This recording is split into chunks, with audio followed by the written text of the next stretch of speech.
ক্রীড়াঙ্গনে পাপন সালাউদ্দিন হটাও আন্দোলনে আরও জোরদার। বিসিবি ও বাফুফের সভাপতির পদত্যাগ দাবি, বিক্ষোভ সামলাতে ক্রিকেট বোর্ডের সেনাবাহিনী।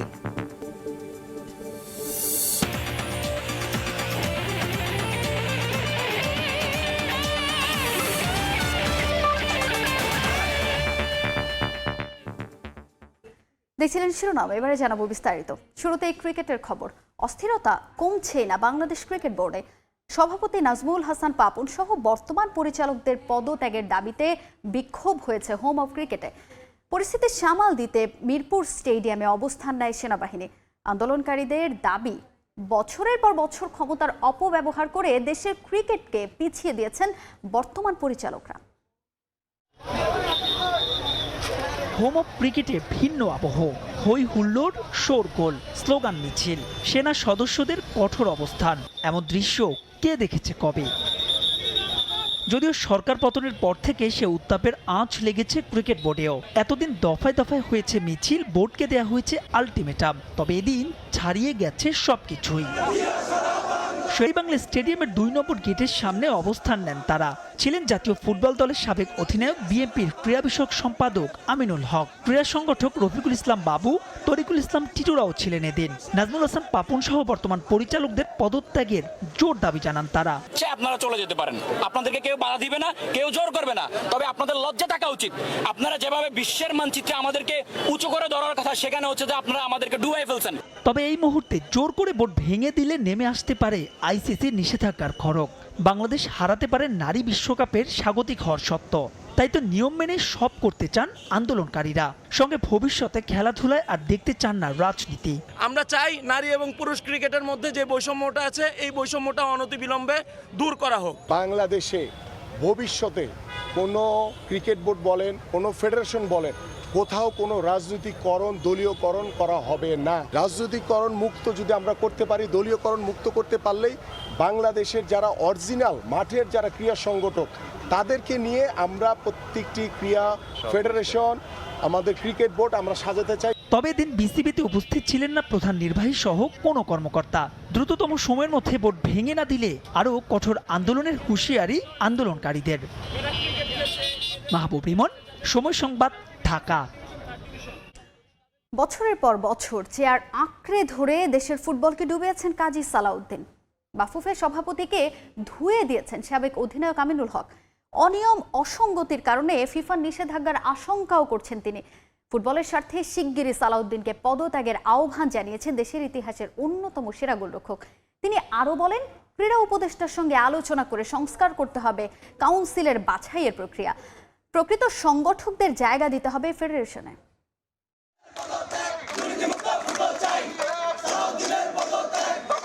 ফুটবলের গৌরব গাঁথা এখন সোনালী অতীত। কিংবদন্তি ফুটবলার কাজী সালাউদ্দিন সংগঠকের চেয়ারে একেবারে ব্যর্থ। লম্বা সময় ধরে বাফুফের শীর্ষ পদ দখল করে রাখলেও নেই তেমন কোনো সাফল্য। ছাত্র জনতার গণ অভ্যুত্থানের পর বেশ কিছুদিন ধরে আন্দোলন চলছে বাফুফে সভাপতির পদত্যাগের দাবিতে। তাদের সঙ্গে সুর মিলিয়েছেন বাংলাদেশের সাফ জয়ী দলের সদস্য ও সাবেক অধিনায়ক আমিনুল হক, যিনি বর্তমানে দায়িত্বে রয়েছেন ঢাকা মহানগর উত্তর বিএনপিতে। তার দাবি, ফুটবলের ব্যর্থতার দায় নিয়ে পদত্যাগ করতে হবে সালাউদ্দিনকে। ব্যক্তিগত উদ্যোগে বা ব্যক্তিগত চাহিদা পূরণের জন্য ব্যক্তিগত চেয়ারকে ধরে রাখার জন্য তিনি বারংবার বাংলাদেশের ফুটবলের যে মানুষের যে উৎসাহ উদ্দীপনা, সেটার সাথে তিনি প্রতারণা করেছেন। একটি স্বাধীন মতামত প্রকাশের রাস্তা তৈরি হয়েছে। এই স্বাধীন মতামত প্রকাশের যে বাস্তবতা রূপ দিতে গেলে এই বাংলাদেশ ক্রিকেট বোর্ড বলেন, বাংলাদেশ ফুটবল ফেডারেশন বলেন, সবাইকে অপসারণ করতে হবে এবং সবাই স্বেচ্ছায় পদত্যাগ করবেন।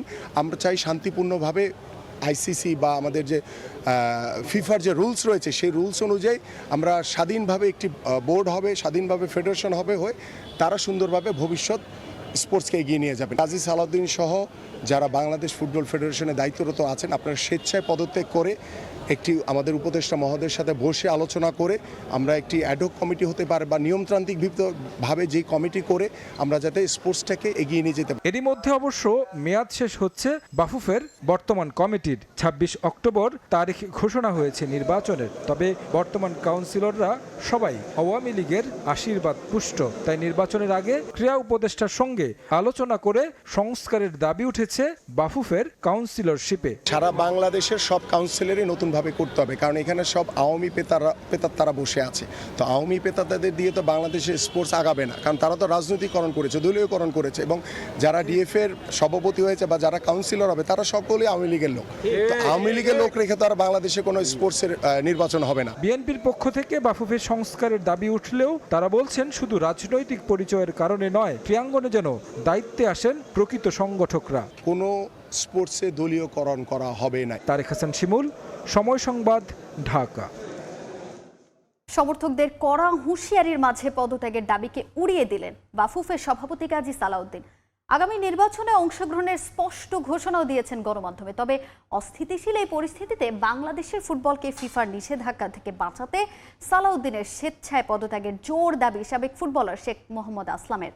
প্রয়োজনে নির্বাচনের আগে অ্যাডহক কমিটির তত্ত্বাবধানে ফুটবলের সব কার্যক্রম চালানোর পরামর্শ দিয়েছেন সাবেক এই ফুটবলার। জোর দাবি জানান দুর্নীতিগ্রস্তদের শাস্তির আওতায় আনারও।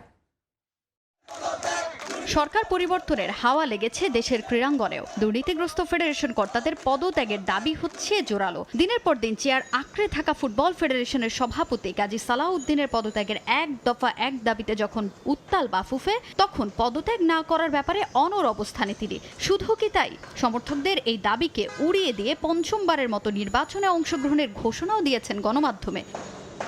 তবে এক দফা এক দাবি নিয়ে পথে নামা সমর্থক গোষ্ঠী সালাউদ্দিন সহ অন্যান্যদের পদত্যাগ না করা পর্যন্ত আন্দোলন চালিয়ে যাওয়ার কড়া হুঁশিয়ারি দিয়ে রেখেছে আগেই। নির্বাচনের আগে এমন অস্থিতিশীল অবস্থায় ফিফার কাছ থেকে নিষেধাজ্ঞার আশঙ্কা করছেন সাবেক ফুটবলার শেখ মোহাম্মদ আসলাম। অনাকাঙ্ক্ষিত কোনো ঘটনা ঘটলে তা হবে দেশের ফুটবলের জন্য সবচেয়ে কালো অধ্যায় বলে মন্তব্য তার। উনি লিডারশিপ দিতে টোটালি ফেল করেছে। ওনার উচিত ছিল অনেক আগে সবার কাছে, জাতির কাছে ক্ষমা চেয়ে বিদায় নিয়ে চলে যাওয়া। ফুটবল ফেডারেশনের যেটা বিষয় সেটা হলো টেনিওর যদি ফুলফিল না হয় তার আগে উনি যদি স্বেচ্ছায় পদত্যাগ করে, that is different issue. But উনি যদি ফোর্সিবলি মানে থ্রোন আউট হয়, ওখানে কিন্তু আবার বাংলাদেশ সাসপেন্ড হয়ে যেতে পারে। সো সেই দিক থেকে বিবার বিশ্লেষণ করে আপনাকে বলতে হবে যে উনি স্বেচ্ছায় পদত্যাগ করুক। এমন অবস্থা থেকে উত্তরণে বিকল্প খুঁজে বের করার তাগিদ দিলেন সাবেক ফুটবলার। সমর্থকদের সঙ্গে গলা মিলিয়েছেন তিনিও। স্বেচ্ছায় সালাউদ্দিনের পদত্যাগের দাবি তার। আর নির্বাচনের আগে টুর্নামেন্ট আয়োজন সহ ফেডারেশন তত্ত্বাবধানে অ্যাডহক কমিটি গঠনের প্রয়োজনীয়তার কথা জানান আসলাম। ইলেকশন পূর্ববর্তী সময়ে একটা ইন্টেরিয়াম কমিটি করে দেওয়া যেতে পারে। এরা দেখভাল করবে যাতে করে আমাদের খেলোয়াড়দের কোনো ক্ষতি না হয় এবং এই টুর্নামেন্টগুলো যাতে তারা সুন্দরভাবে খেলে আসতে পারে। শুধু কাজী সালাউদ্দিন নয়, পদত্যাগ করা সিনিয়র সহ সভাপতি সালাম মুর্শিদি সহ দুর্নীতিগ্রস্তদের বিচারের আওতায় আনার জোর দাবি সাবেক এই ফুটবলারের। এড়াতে পারে না। উনি হয়তো অ্যাবসেন্ট মাইন্ডেড ছিলেন, হয়তো বা সই করে দিয়েছেন, হতে পারে এরকম। এদিকে আগামী 26 অক্টোবর বাফুফের নির্বাচনের দিনক্ষণ নির্ধারিত হয়েছে আগেই। তবে এর আগে চাপের মুখে স্বেচ্ছায় দুর্নীতিগ্রস্ত কর্তারা পদত্যাগ করেন কিনা তাই এখন দেখার বিষয়। তাজিন খন্দকার, সময় সংবাদ, ঢাকা। দেশের ক্রিকেটের স্বার্থে বিনা পারিশ্রমিকেও কাজ করতে প্রস্তুত মোহাম্মদ রফিক। তরুণ ক্রীড়া উপদেষ্টাকে নিয়েও বেশ আশাবাদী তিনি। এছাড়া এই মুহূর্তে দেশের ক্রিকেট বাঁচাতে সেনা কর্মকর্তাদের বিসিবিতে অন্তর্ভুক্তি জরুরি। নারী বিশ্বকাপ হাতছাড়া হলে অনেক পিছিয়ে যাবে বাংলাদেশের ক্রিকেট, এমনটাই মনে করেন সাবেক এই ক্রিকেটার। আর বোর্ড থেকে শুধু সভাপতি নয়, বিতর্কিত পুরো প্যানেলটাই পরিবর্তন করা উচিত বলে মন্তব্য রফিকের। ক্রিকেটের প্রতি ভালোবাসা নাকি অর্থের লোভ? অনেকের মতেই ক্রিকেটকে পুঁজি করে কারি কারি অর্থ কামানোই বোর্ড পরিচালকদের মূল লক্ষ্য। আর তাদের কারণেই বঞ্চিত হয়েছেন প্রকৃত ক্রিকেট প্রেমীরা। এই বঞ্চিতদের একজন মোহাম্মদ রফিক। বাংলাদেশের ক্রিকেটের সুদিনের ভিত্তি গড়ে দিয়েছিলেন রফিকদের মতো ক্রিকেটাররা। অথচ খেলোয়াড়ি জীবন শেষে পাপন আমলে তারা কখনোই সুযোগ পাননি দেশের ক্রিকেটের জন্য কাজ করতে। এবার পরিবর্তন হয়েছে দেশ। ডাক আসলে ক্রিকেটের স্বার্থে বিনা পারিশ্রমিকেও কাজ করতে প্রস্তুত তারা। ওই সময় ছিলাম, এখনও বাংলাদেশের ক্রিকেটের অবস্থা খারাপ, আমরা এখনও আছি। তারা যদি আমাদের বলে যে না আসেন, আপনাদের হেল্প দরকার, ইনশাল্লাহ আমরা কিন্তু হেল্প করার জন্যই আছি। আমরা বলি না যে আমাদের টাকা পয়সা দেন, বাট আমরা খারাপ সময় ছিলাম, এখনও বাংলাদেশের ক্রিকেটে খারাপ সময় আছে, আমরা তার পিছনে দাঁড়াবো। ছাত্রদের হাত দিয়ে ঘটা ঐতিহাসিক বিপ্লবের পর রদবদল হচ্ছে দেশের বিভিন্ন সেক্টর। বাদ যাচ্ছে না ক্রীড়াঙ্গনও। দীর্ঘদিন চেয়ার আঁকড়ে ধরে রাখা ফেডারেশন কর্তারাও আছেন আত্মগোপনে, অভিভাবকহীন বিসিবিও। কিছুদিন বাদেই আবার নারী টি-20 বিশ্বকাপ। এমন অবস্থায় দেশের ক্রিকেটকে বাঁচাতে সেনা কর্মকর্তাদের এগিয়ে আসার আহ্বান রফিকের। সামনে কিন্তু মহিলা ক্রিকেট, এটা যদি দেখা যাচ্ছে, আমরা চাচ্ছি যে এই খেলাটা যেমন বাংলাদেশে হয়, কিন্তু এই কারণে আমি বলতেছি যে আর্মি পার্সেন্ট যত তাড়াতাড়ি আসবে তত দেখা যায় যে আমাদের ক্রিকেটের জন্য ভালো হবে, এবং দেখা যাচ্ছে আইসিসি এই ভেন্যুটা সেট করতে পারবে এবং বাংলাদেশে এই খেলাটা হতে পারে। দীর্ঘ এক যুগ ধরে বিসিবির দায়িত্বে নাজমুল হাসান পাপনের কমিটি। এত বছরেও সাফল্যের খাতায় নেই বলার মতো কিছুই। দেশের ক্রিকেটের বিভিন্ন সেক্টরে নানা অভিযোগ থাকলেও সমাধান হয়নি কখনোই। তাই পাপন না থাকলেও বাকিদের দিয়ে দেশের ক্রিকেটের ভবিষ্যৎ ভালো হওয়ার সম্ভাবনা খুব কম বলে মত রফিকের। কত বড় একটা ঝামেলা হলো, কই বিসিবিতে তো কই একটা ছাত্র তো একটা ডিল মারে নেই। বিসিবি তো বিসিবি আছে, বিকজ প্রত্যেকটা আমরা 20 কোটি মানুষই কিন্তু ক্রিকেটটা পছন্দ করি। দেখেন ওই কারণে কিন্তু ওখানে ওই জায়গাটা সেফ রেখেছে, কিন্তু তারা চলে গেছে। আমি মনে করি দেখেন ওই যে একজন চেঞ্জ হলে হবে না, তার টিমই তো এটা। আমি মনে করি পুরাটাই চেঞ্জ করা উচিত, তাহলে দেখা যায় যে তারা তো ছিল তারাই দেখেন তারা কি করেছে। পাপনের জায়গায় যুব ও ক্রীড়া মন্ত্রণালয়ে উপদেষ্টা হয়েছেন আসিফ মাহমুদ সজীব ভুঁইয়া। সময় দিলে তরুণ এই উপদেষ্টাও দেশের ক্রীড়াঙ্গনকে ভালো অবস্থানে নিয়ে যাবে বলে বিশ্বাস মোহাম্মদ রফিকের। তামিম হোসেন, সময় সংবাদ, ঢাকা। নতুন স্পৃহা নিয়ে নতুন মিশনে টাইগাররা। টেস্ট চ্যাম্পিয়নশিপের সিরিজ খেলতে পাকিস্তান পৌঁছেছে বাংলাদেশ ক্রিকেট দল। লাহোরের শান্ত তাসকিনদের বরণ করে নেওয়া হয়। একদিনের বিশ্রাম শেষে গদ্দাফি স্টেডিয়ামে টানা 3 দিনের অনুশীলন সেশনে ঘাম ঝরাবে হাথুরু সিংহের শিষ্যরা। প্রায় 1 বছর পর লাহোরের পার্ল কন্টিনেন্টাল হোটেলে বাংলাদেশ ক্রিকেট দল সবশেষ গত বছর এশিয়া কাপ খেলতে পাকিস্তানে গিয়েছিলেন ক্রিকেটাররা। এবার মিশন টেস্ট চ্যাম্পিয়নশিপ। গতবার আর এবারের চিত্রটা অনেকটাই আলাদা। এশিয়া কাপের সময় টিম হোটেলে ছিল কড়া নিরাপত্তা, তবে এই সিরিজে অতটা বাড়াবাড়ি নেই, বরং দেশেই অস্থিরতা পেছনে ফেলে গেছেন ক্রিকেটাররা। নাজমুল হোসেন শান্তর এই একটা বছরে বদলে গেছে অনেক কিছু। 2023 সালে খেলেছিলেন কেবলই ব্যাটসম্যান হিসেবে, আর এবার কাঁধে ক্যাপ্টেন্সির গুরুভার। লাহোরের টিম হোটেলে যেমন সবার সামনে ছিলেন, মাঠেও দলকে নেতৃত্ব দিতে হবে সামনে থেকে।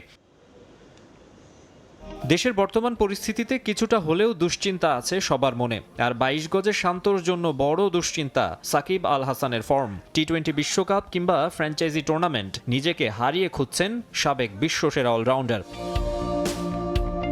কানাডায় গ্লোবাল টি-20 চলাকালীন দেশের সরকার পরিবর্তন হয়। মাগুরা 1 আসনের সংসদ সদস্য পদ হারান সাকিবও। বৈষম্য বিরোধী আন্দোলনের সময় তার নীরব থাকা নিয়ে ক্ষুব্ধ অনেকেই। মাঠ ও মাঠের বাইরের বিরাট চাপ মাথায় নিয়ে আর ঢাকায় দলের সঙ্গে যোগ দেননি সাকিব, সরাসরি যাবেন লাহোরে। কিছুদিন টেস্ট ক্রিকেট থেকে দূরে থাকতে চেয়েছিলেন তাসকিন আহমেদ। এরপরই সাদা পোশাকের কেন্দ্রীয় চুক্তি থেকে বাদ দেওয়া হয় এই পেসারকে। মাঝে শ্রীলঙ্কার বিপক্ষে সিরিজে ছিলেন দলের বাইরে। দীর্ঘদিন পর লাল বলের দলে ফেরাটা নিশ্চয়ই রাঙাতে চাইবেন তিনি, যদিও রাওয়ালপিন্ডি নয়, কেবল করাচি টেস্টের স্কোয়াডে আছেন তাসকিন। 2 ম্যাচ টেস্ট সিরিজ শুরু হবে 21 আগস্ট রাওয়ালপিন্ডিতে। তবে টানা 3 দিন লাহোরের গাদ্দাফি স্টেডিয়ামে অনুশীলন চালিয়ে যাবে হাথুরুর দল। এরপর 17 আগস্ট রাওয়ালপিন্ডিতে যাবে টাইগাররা। মাকসুম আলম খান, সময় সংবাদ। চলমান অস্থিরতায় নারী টি-20 বিশ্বকাপ হাতছাড়া হলে তা হবে দুর্ভাগ্যজনক। অন্তর্বর্তীকালীন সরকারের উপর আস্থা রাখছেন সুজন। তার আশা যেভাবেই হোক বিশ্বকাপ সফলভাবে আয়োজন করবে তারা। এদিকে সরকার পরিবর্তনের পর থেকে খোঁজ মিলছে না বিসিবি সভাপতি ও সাবেক যুব ক্রীড়ামন্ত্রী নাজমুল হাসান পাপনের। তবে পাপন কোথায় আছেন তা জানেন না বলেও জানান সুজন। সরকার পরিবর্তন হলেও নির্ধারিত সময়ে বিপিএল সহ অন্যান্য আসরগুলো অনুষ্ঠিত হবে বলেও আশা তার। রাজনৈতিক পালাবদলে দেশ ছেড়ে পালিয়েছেন আওয়ামী লীগের অনেক নেতা। 5 আগস্টের পর থেকে খোঁজ নেই বিসিবি সভাপতি ও সাবেক যুব ও ক্রীড়ামন্ত্রী নাজমুল হাসান পাপনের। সরকার পরিবর্তনের সঙ্গে সংসদ সদস্য ও মন্ত্রিত্ব হারিয়েছেন 7 মাসের মধ্যে। বিসিবিতেও তার পদ থাকবে কিনা তা নিয়ে দেখা দিয়েছে অনিশ্চয়তা। দেশে চলছে পাপন হটাও আন্দোলন। এমন অস্থির সময়ে কোথায় আছেন পাপন জানেন না তার কাছের মানুষরাও। কোনো যোগাযোগ হয়নি ওনার সাথে এখনো, জানিও না উনি কোথায় আছেন, সুতরাং বলতে পারবো না। তো যদি যোগাযোগ হয় তাহলে কথা বলতে পারবো। বাট এখন যেহেতু পাওন ভাই নেই, যদিও উনি প্রেসিডেন্ট আছেন, এখনও পদত্যাগ যেহেতু করেননি, বাট আসিফ মাহমুদ এসছেন অ্যাজ এ উপদেষ্টা ক্রীড়া এবং যুব ক্রীড়ার এসছেন উনি। তো উনি ডিসিশন নেবেন কী হবে না হবে, এটা ওনার উপরে। উনি যোগ্য ব্যক্তিকেই তুলে নেবেন, অবশ্যই সেটা ওনারা চিন্তা করবেন কে বাংলাদেশ ক্রিকেট, ফুটবল বা অন্যান্য স্পোর্টস যে ডিভিশন যারা আছে কারা লিড করবে, কারা ডমিনেট করবে। জটিলতা বাড়ছে অক্টোবরে নারী টি-20 বিশ্বকাপ আয়োজন নিয়েও। অস্থিতিশীল পরিস্থিতির মধ্যে আইসিসি শেষ পর্যন্ত বাংলাদেশের বিশ্বকাপ আয়োজনের সত্ত্ব কেড়ে নেয় কিনা তা নিয়ে থাকছে প্রশ্ন। এ বিষয়ে কদিন আগেই যুব ও ক্রীড়া উপদেষ্টা আসিফ মাহমুদের সঙ্গে দেখা করেছিলেন বিসিবি কর্তারা। সেখান থেকে আশ্বস্ত হয়ে এলেও বিষয়টি এখন আর তাদের হাতে নেই বলে জানান সুজন। বিশ্বকাপ বাংলাদেশ থেকে চলে গেলে সেটা দুর্ভাগ্যজনক হবে বলেই মনে করেন তিনি। বিসিবির হাতে নাই এটা, এখন যেটা হয়েছে এটা হয়তোবা সরকার পর্যায়ে চলে গেছে, ওয়ার্ল্ড কাপটা হবে কিনা এটা করতে, কারণ অনেক দেশের হয়তোবা তারা রেস্ট্রিকশন দিয়েছে, ট্রাভেল রেস্ট্রিকশন দিয়েছে, তো সেটা তো আর বিসিবি না। আমরা লজিস্টিক্যালি বলেছি যে যেই সাপোর্টটা মাঠ লজিস্টিক যেটা সেটা বিসিবি করতে পারবে, বাকিটা তো এখন সরকারের উপরে যাবে, তারা এটাকে ডিসিশন নেবেন এবং উনিও আশ্বস্ত করেছেন। ক্রীড়াঙ্গনে অস্থিরতার মাঝে অবশ্য বিপিএল নিয়ে ভালো খবরই দিলেন সুজন। জানালেন ফ্র্যাঞ্চাইজি লিগ নিয়ে কোনো অনিশ্চয়তা নেই। বিপিএল এর মতন হবে, প্রিমিয়ার লিগের মতন হবে। পারভিন আক্তার, সময় সংবাদ, ঢাকা। বাংলাদেশের বিপক্ষে 2 টেস্ট ও 3 ম্যাচের টি-20 সিরিজের সূচি ঘোষণা করেছে বিসিসিআই। বাংলাদেশ ক্রিকেট দলের ভারত সফর সূচি বেশ কিছুদিন আগেই চূড়ান্ত ছিল। 19 সেপ্টেম্বর চেন্নাইয়ে শুরু হবে সাদা পোশাকের প্রথম ম্যাচ। দ্বিতীয় টেস্ট শুরু হবে 27 সেপ্টেম্বর। এদিকে 3 ম্যাচের টি-20 সিরিজের প্রথম ম্যাচে ধর্মশালায় হওয়ার কথা থাকলেও গোয়ালিয়রের সেটি শুরু হবে 6 অক্টোবর। এছাড়া শর্টার ফরম্যাটের বাকি 2টি ম্যাচ মাঠে গড়াবে 9 ও 12 অক্টোবর। চুরি নয়, রাজনৈতিক প্রতিহিংসা আর আবাহনীকে দেশ থেকে নিশ্চিহ্ন করতে গত 5 আগস্ট তাণ্ডব লীলা চালানো হয় আবাহনীতে। ঐতিহ্যবাহী ক্লাবটি পরিদর্শন শেষে এমনটাই জানিয়েছেন সাবেক খেলোয়াড়রা। আর্থিক ক্ষতি নয়, আপাতত 52 বছরে অর্জিত ট্রফিগুলো পুনরুদ্ধারের লক্ষ্য ক্লাব কর্তৃপক্ষের। পরিস্থিতি যেমনই হোক না কেন টুর্নামেন্টগুলোতে আকাশী নীল শিবিরের অংশগ্রহণ অব্যাহত থাকবে বলেও জানান নীতি নির্ধারকরা। দেশের ক্রীড়াঙ্গনের ইতিহাস কিংবা ঐতিহ্য সবকিছুর সঙ্গে ওতপ্রোতভাবে জড়িয়ে থাকা নামটি আবাহনী লিমিটেড। শেষ 52 বছরে যে আকাশী নীলের ব্যানারে অসংখ্যবার আনন্দে মেতেছে ক্রীড়াপ্রেমীরা, সেই আবাহনী এখন লণ্ডভণ্ড। শেখ হাসিনা সরকার পতনের দিন তাণ্ডব লীলা চালিয়েছে দুর্বৃত্তরা। 8 দিন পরেও যার ক্ষত বয়ে বেড়াচ্ছে ধানমন্ডির ক্লাবটি। অস্থায়ী ক্লাব ভবনের সবকিছুই চুরি হয়ে গেছে, অর্থ, মূল্যবান সামগ্রী থেকে শুরু করে আসবাবপত্র। তবে আক্ষেপটা মূলত স্মারক ট্রফিগুলো নিয়ে। অমূল্য যে অর্জনগুলো উদ্ধারের আকুতি ক্লাব সংশ্লিষ্টদের। 200-250 ট্রফি থেকে কয়েকটা ট্রফি আছে এখানে। এই ট্রফিগুলো এখন মানুষ দেখতে পারবে না, তাহলে একটা নতুন ক্লাবের মতো এখন আবাহনী ক্লাবের ট্রফি শূন্য থাকবে। ক্রীড়া উপদেষ্টার নজর সবচেয়ে সর্বপ্রথম দেওয়া উচিত, কারণ এগুলা ক্রীড়াঙ্গনের সম্পদ। মহল্লাবাসী এলাকাবাসীর উপরে আমার এই আবেদন যে প্লিজ অন্তত ট্রফিগুলো আপনাদের কোনো কাজে লাগবে না, এগুলি আমাদের ক্লাবের জন্য ফিরে যান, ঐতিহ্যটাকে আপনারা আবার পুনরায় দ্বারবন্ধ করেন। মঙ্গলবার ধ্বংসস্তূপে পরিণত হওয়া ক্লাবটি পরিদর্শন করেন সাবেক খেলোয়াড়রা। তাদের অভিযোগ লুট নয়, বরং পূর্ব পরিকল্পনার অংশ হিসেবে এমন তাণ্ডব চালিয়েছে একটি নির্দিষ্ট মহল। কামাল ভাই ছবিটাও পর্যন্ত পুড়িয়ে ফেলেছে, এটা তো কোনোভাবে অ্যাকসেপ্টেবল না। What has he got to do with the situation নাও?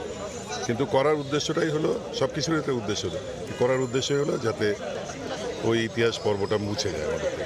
এটা আমরা অ্যাকসেপ্ট করবো না, আমরা এটা কন্ডেম করি, এটা নিন্দা জানাই এবং আশা করব অন্যান্যরাও তাই করবে। 15 আগস্ট থেকে নতুন কোচের অধীনে প্রস্তুতি শুরুর কথা ছিল আবাহনী ফুটবল দলের। বর্তমান পরিস্থিতিতে তা হচ্ছে না বললেই চলে। যদিও ক্লাব পরিচালকদের দাবি, সংকট কাটিয়ে আবাহনী ঠিকই অংশগ্রহণ করবে ঘরোয়া টুর্নামেন্টগুলোতে। দল ওই রকম করতে পারুক না পারুক, হয়তোবা প্রফেশনাল কোনো প্লেয়ার নিতে পারুক না পারুক, আবাহনীকে বারণ করতে হবে, সেটা তো অবশ্যই খেলতে হবে। তারপর দল না করলে সে দল ম্যাচ চলে যাবে। আবাহনীর মতো একটা বড় দল যারা স্পোর্টসে এত লিড করে তারা খেলবে না, কিন্তু হবে না। ছাত্র জনতার উদ্যোগে ওই দিন রক্ষা পায় ক্লাবটির নির্মাণাধীন স্পোর্টস কমপ্লেক্স। কেবল লুট নয়, আবাহনী ক্লাবে এই তাণ্ডব চালানোর প্রধান উদ্দেশ্য ছিল দেশের 52 বছরের ঐতিহ্যবাহী এই ক্লাবটিকে ইতিহাসের পাতা থেকে মুছে দেয়ার। এখন সেই হারানো ট্রফিগুলো খুঁজে পাওয়াই বড় লক্ষ্য এই ঐতিহ্যবাহী ক্লাবটির, যার জন্য দ্বারস্থ হচ্ছেন ক্লাবের নীতি নির্ধারকরা এবং সবার কাছে আবেদন জানাচ্ছে যেন চুরি হয়ে যাওয়া ট্রফিগুলো আবারও উদ্ধার করে দেশের সেই পুরনো স্মৃতিগুলো এখানে ধরে রাখা যায়। আবাহনী লিমিটেড ক্লাবের মাঠ থেকে সাব্বির মিথুন, সময় সংবাদ, ঢাকা। এই ছিল খেলার সময়ের এখনকার আয়োজনে। সঙ্গে থাকুন সময়ের।